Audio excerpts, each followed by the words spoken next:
Abu Bakar As-Shiddiq adalah sahabat Nabi Muhammad SAW yang merupakan Khulafaur Rasyidin pertama. Setelah Rasulullah wafat, Abu Bakar As-Shiddiq meneruskan perjuangan memimpin umat Islam. Abu Bakar As-Shiddiq menjadi khalifah pada periode 632 sampai 634 Masehi atau 11 sampai 13 Hijriah di Madinah. Abu Bakar As-Shiddiq memiliki nama asli Abdullah bin Utsman atau Abu Quhafah. Nabi Muhammad memberi gelar Abu Bakar dengan As-Shiddiq karena sifat benar. Abu Bakar selalu berkata benar. Dia membenarkan apa yang dilakukan dan dikatakan oleh Nabi Muhammad. Jauh sebelum menjadi khalifah, Abu Bakar sudah lebih dulu bersahabat dengan Muhammad sejak remaja. Abu Bakar hanya memiliki perbedaan usia 2 tahun dengan Nabi Muhammad. Abu Bakar remaja dikenal memiliki sifat yang sabar, cerdas, lembut, serta jujur. Kedekatan itu membuat Abu Bakar dikenal sebagai sahabat utama Nabi Muhammad SAW. Abu Bakar juga termasuk orang pertama yang masuk Islam atau dikenal dengan As-Sabiqunal Awwalun. Sejak saat itu, dia selalu setia berada di sisi Rasulullah. Abu Bakar menemani Rasulullah menyebarkan Islam.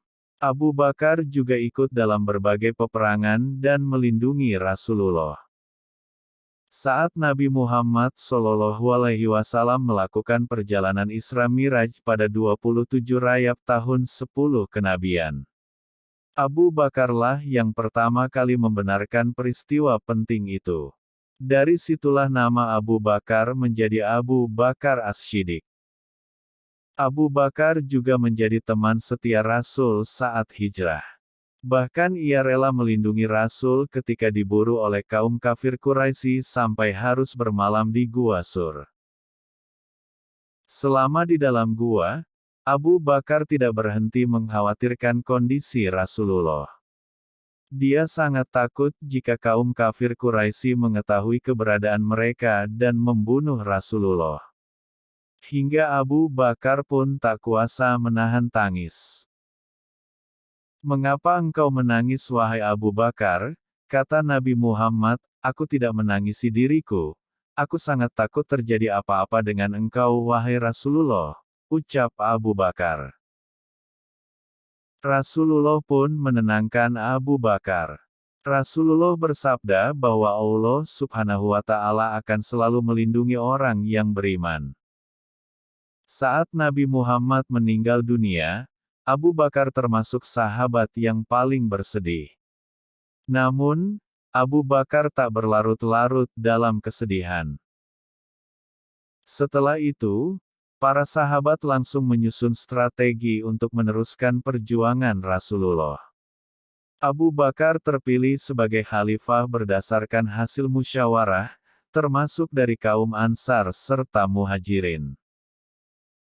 Abu Bakar terpilih sebagai khalifah untuk mengisi kekosongan pemerintahan dengan sejumlah alasan, yakni orang pertama yang membenarkan peristiwa Isra Miraj, orang yang setia mendampingi Nabi Muhammad ketika hijrah, dan sosok yang sangat gigih dalam melindungi orang yang memeluk agama Islam. Selama menjadi khalifah, ada banyak pelajaran yang dapat diteladani dari sosok Abu Bakar. Abu Bakar mampu memberantas kaum murtad dan menyebarkan Islam hingga wilayah Irak, Suriah, dan Arab. Abu Bakar juga mampu memerangi nabi palsu. Abu Bakar meninggal di usia 63 tahun pada tahun ke-13. Dia dimakamkan di sebelah makam Nabi Muhammad. Sebelum wafat, Abu Bakar masih memikirkan nasib umat Islam. Dia mewasiatkan kekhalifahannya digantikan oleh Umar bin Khattab. Selain itu, seluruh pendapatan Abu Bakar As-Shiddiq yang diperoleh selama menjadi khalifah diberikan ke Baitul Mal. Setelah Abu Bakar As-Shiddiq wafat, Umar bin Khattab, Utsman bin Affan, dan Ali bin Abi Thalib melanjutkan kepemimpinan Khulafaur Rasyidin. Demikian kisah perjalanan hidup Abu Bakar As-Shiddiq, semoga kita bisa mencontoh sifat dan perilaku beliau.